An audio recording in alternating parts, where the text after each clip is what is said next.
teeth and no sense of humour, who once conquered half the world but have yet to conquer dental hygiene. Madam Toastmaster, fellow Toastmasters, and anyone who loves my accent. To be clear, this is an English accent, I'm not Australian. If you're not sure how to tell the difference, Robin Williams once said, the Australians are like English rednecks.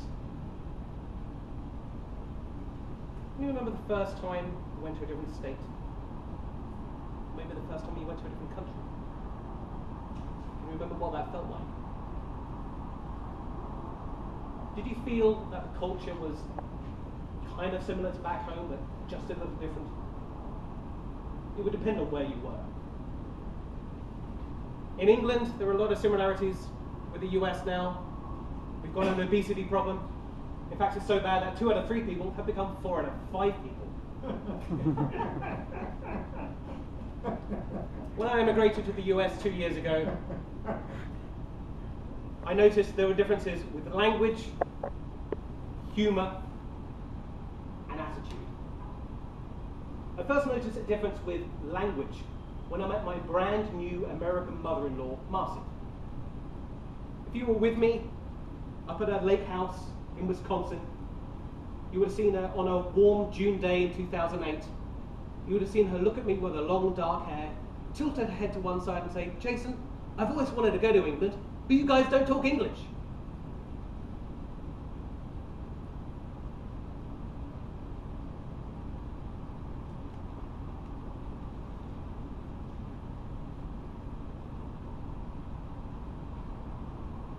As an example, when I was a kid,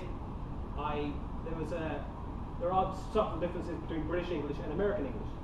When I was a kid, I used to play erasers. Came in all sorts of different shapes and colours, and some of them were fragranced. The mini Coca-Cola erasers smelled like Coca-Cola. But in England, we call erasers rubbers. And I forgot that over here, rubbers means something else. So when I was talking to Marcy about my hobby, I said, when I was 5, I used to collect rubbers. Your mother was okay with that? Oh, sure. She used to buy them all for me. Really? I'd hand them out to all my friends at school. What? I'd hold them and smell them.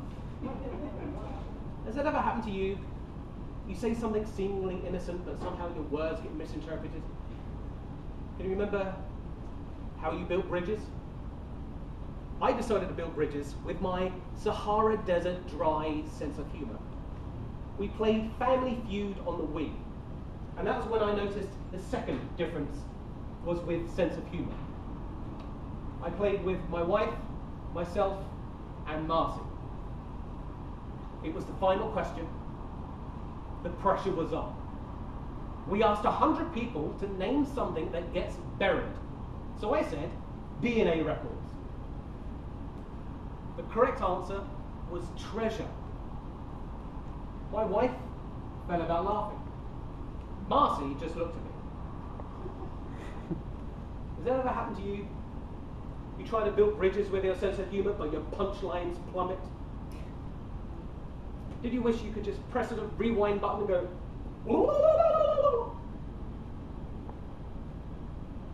The final difference I noticed was with attitude. Marcy said to me, "Jason, tell me about the difference in attitude between America and England."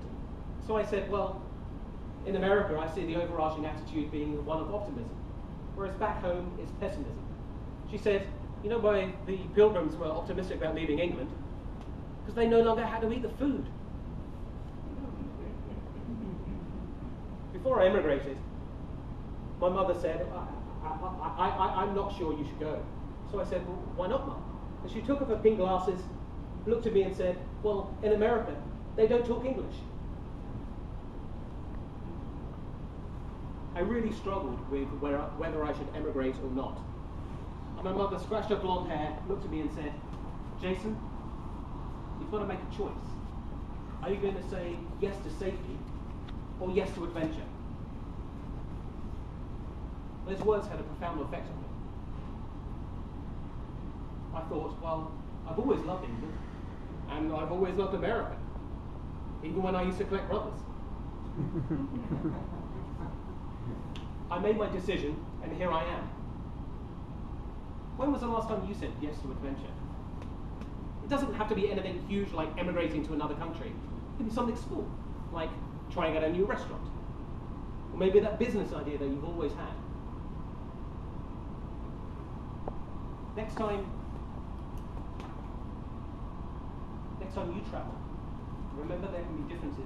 Language, humor,